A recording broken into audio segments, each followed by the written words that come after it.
How to get taste back after COVID. If you are struggling with this, you're gonna wanna watch this full video because I'm gonna share 2 easy nutrition tricks that you can try that might just be what gets your taste back so you can enjoy food again. I'm Ashley Oswald, registered dietitian and founder of Oswald Digestive Clinic, where we help improve and eliminate bothersome gut issues like gas, bloat, diarrhea, and constipation. So if you or somebody you know is struggling, you can book a free gut health call with us at the link below. Now let's dive right in and talk about those 2 nutrition tricks that has been shown for some people to be what they needed to get their taste back after struggling with COVID.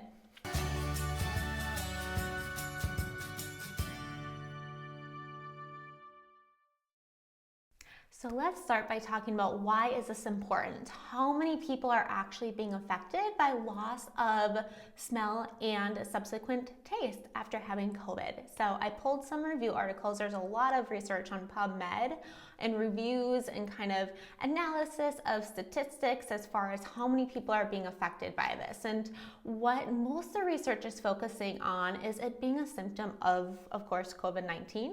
And the one main kind of treatment they're focused on is olfactory training, like smell training. So the 2 things I'm going to mention in our video today is different than that. And it's something that you can try before and see if it works before kind of crossing that bridge of olfactory training. And so one study from Brazil looked at 6 articles, took a total of almost 1,500 individuals of different ethnicities and found that about 60% and 56% had smell and taste disorders after having COVID. In Korea, they did a review and saw that the median time of recovery was about 7 days for having no symptoms anymore. So that's important to keep in mind for when you are going to try the 2 things that I mentioned. It has, what I'm going to share with you, has helped per case reports of individuals shortly after them trying it. So it could be a coincidence because the taste can come back naturally with time. But I'm going to explain why these things might work in a bit. So in Spain, they also did a review of articles and showed a very high variability from about 5 to 98%. And then Nigeria took 27 of 32 studies and showed that among almost 20,000 individuals who had had COVID-19 from the 27 studies, about 50% were struggling with smell and taste. So loss of taste was reported in 20 studies and about 41%, and then 13 studies showed the combined loss of smell and taste to be about 35% is what they found. And why is this important? Because certainly it can impact quality of life. So if you're struggling with this, you might not be feeling like eating, and that might be impacting your energy, and it could be leading to weight loss. And some people, that's a really big concern, right? And certainly just like enjoyment of eating, you might be at risk for micronutrient deficiencies if you're not feeling like eating and maybe you're just relying on more kind of high fat, sugar, low micronutrient foods to get your calories met because you don't have an appetite. It could be related to mental health struggles if some people, that enjoyment of food is really associated with their enjoyment of kind of going through their days, and that can affect things like mood. And so this could be a major issue. All right, now let's dive into the 2 things that you can try if you are struggling with this. And so the first one I want to share is you can try a short-term supplementation of zinc.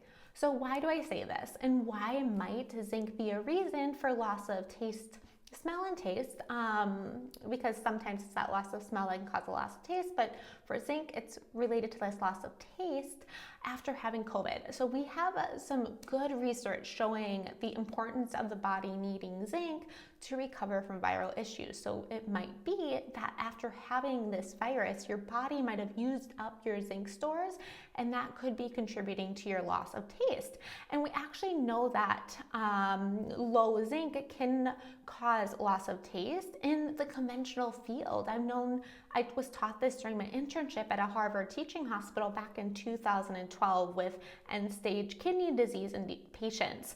And so with low zinc comes low taste. So what to do? You can basically just try supplementing with zinc for a few days and see if it makes a difference. Long-term zinc supplementation can be a concern. It can deplete your copper stores. So you want to be really careful with this. But for most people, and double check with your main healthcare providers, just doing about a 50 milligram supplementation for a few days to see if it helps is typically pretty safe. And most people actually have a zinc, are low in zinc, not high. You can certainly rely on food sources like oysters and meat, and then for the veggie sources like beans, but typically, if you want to really see if it's working, try the supplement. So now there are case reports showing of individuals who started supplementing with zinc and shortly after their taste came back. So that's the most of the research we have so far. It's the start. Even though we don't have robust meta-analysis and double blind placebo-controlled trials on this, it's relatively safe, so low risk, possibly high reward. And where does research start? It starts with that N=1 studies of seeing, is this actually working for people? And if it's working, then typically that's a good sign that it'd be worth doing a bigger trial. And also, one of the barriers to studying nutrition, as you probably know, is getting funding, because it's not as much a big kind of money-making industry like medications are with pharma. And so I will also link the research study that is talking a lot about the importance of zinc for recovering from viral issues, and you might just find that interesting, not necessarily COVID-19 specific, but why I'm saying that this could be a component of what's going on here. And so there's those case reports that we know of, and then I also just want to share that certainly for some people, they've tried it and it didn't work, and it's not, most things in nutrition aren't 100% for 100% of people. So if that's the case, again, don't keep supplementing. It could deplete your copper stores. So then you might want to try the second trick. So the second trick, I will admit, this was new to me, and it's gonna sound a little bit out there, and you maybe have already heard of this already. So the roots of this come from Jamaican medicine, and I have heard that that actually came further back from Indian medicine. So it's more traditional medicine. We don't, again, have research on it, but that's, like I mentioned, not a reason to dismiss it, since the risk of trying it is really relatively low, and people have been reporting this to help really quickly, within like an hour or two of them trying it. So what is this? You might have seen this on TikTok already, but it's the burnt orange craze that's going on. So what you do, you basically are going to roast or like burn an orange over open fire. So if you have like a fire outside, just cook that orange until the outside is black. Or if you have an open flame stove, cook it until the outside is black. Be careful, don't start your house on fire. And then take the peel off. So you're not going to eat the black part, but you're going to take the center cooked orange, mix it up with some brown sugar, and just eat that. If you're still confused, you can just Google videos, it'll pop up and show you. Or you can slice the orange, and if you don't have an open flame stove, you can just kind of roast it on a skillet, kind of like you would toast a pancake or like fry up veggies or something of that sort. So get it browned and a little blackened on all sides of your orange slices, and then you can sprinkle some sugar on that and then eat it like that, and then see if within a few hours you start to get your taste back. And again, there's two parts here. It could be coincidence that your taste was coming back already, or it could be placebo effect. But you know what? Like a lot of trials, and sometimes the effectiveness of medications for people is totally placebo effect. Believe it or not. Sometimes if somebody starts a medication and they start feeling better for whatever reason, maybe it's like an antidepressant medication, it could certainly be 100% the placebo effect of why that's helping them. And that's not a bad thing. You know what I mean?